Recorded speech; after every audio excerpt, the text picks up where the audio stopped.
Хей! Аз мислех да остана без коментар по тази тема, само че напоследък ми се налага да трия прекалено много коментари за сезон 2 на Русалки, защо няма да участвам, какво е станало между мен и Лили.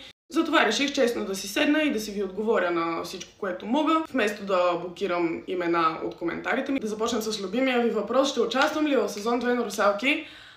Тъй като цялото минало лято съм го промотирала сезон 2 и съм обещавала, че ще участвам. До последно бях убедена, че ще съм включена в проекта, но за най-голямо съжаление бях изключена. Причината, която ми беше дадена за моето изключване, е, че не участвах на Боби сериала Вампирите от Норич, не знам дали сте го гледали. За този сериал бях обещала на Боби, че ще му помогна, че ще участвам, с обработването ще помагам. И когато бях повикана в определен час за снимки, всичките ми сцени тогава бяха с Лили, но Лили я нямаше. Тогава около 3 часа съм седяла да я чакам да се върне. По-късно разбрах от сторито и че е била на някаква процедура. През това време аз снимах втора камера, помагах с осветлението, вкарах се в процеса много бързо. И когато Лили се върна, ми направиха огромен проблем, че съм спряла на тяхното парко място. И тогава просто си запалих колата и си тръгнах.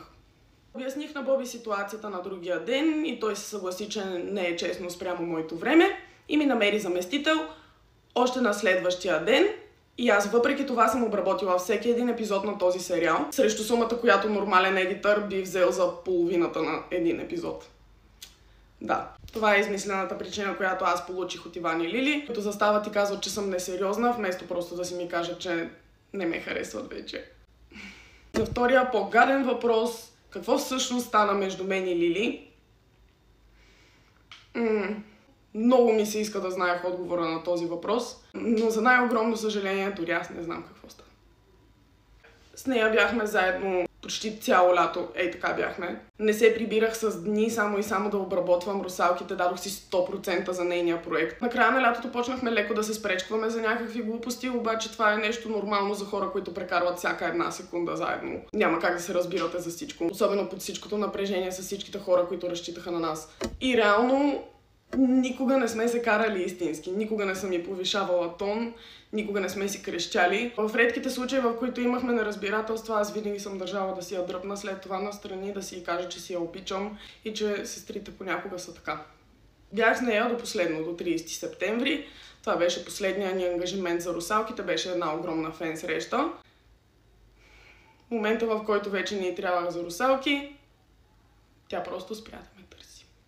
Първите 2-3 седмици на октомври аз още бях много наивна и въобще не го осъзнавах това нещо. Продължавах да си пиша и да си звъня, но много рядко се чувахме и тя ми отговаряше много, не знам, странно беше. И тогава усещах, че има нещо. Като тя не ме извика да се видиме за първи път след това, и това беше за да снимаме нейния следващ проект, Петък 13, и трябвах един ден там за снимки. Това беше първия път, в който се виждаме от около 2-3 седмици, и тогава, когато се видяхме, аз осъзнах, че тя вече не ме харесва.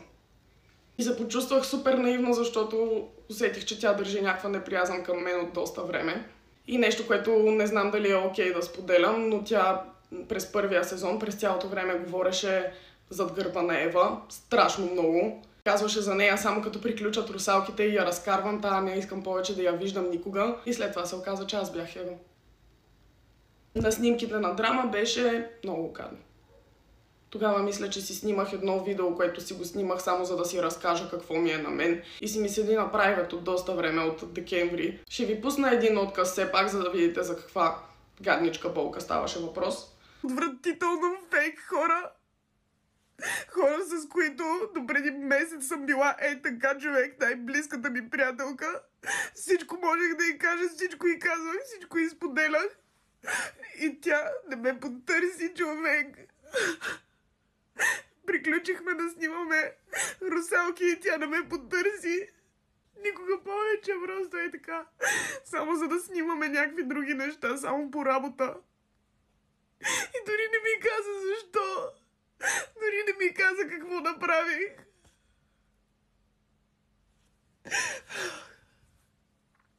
Да, малко ембересинг, ама нищо. Вече отдавна не се чувствам така и го преживях, но просто беше малко... Не знам, неприятно беше да гледам сторитата на всичките ми приятели от сезон 1, които снимат и се забавляват и са всички заедно без мен.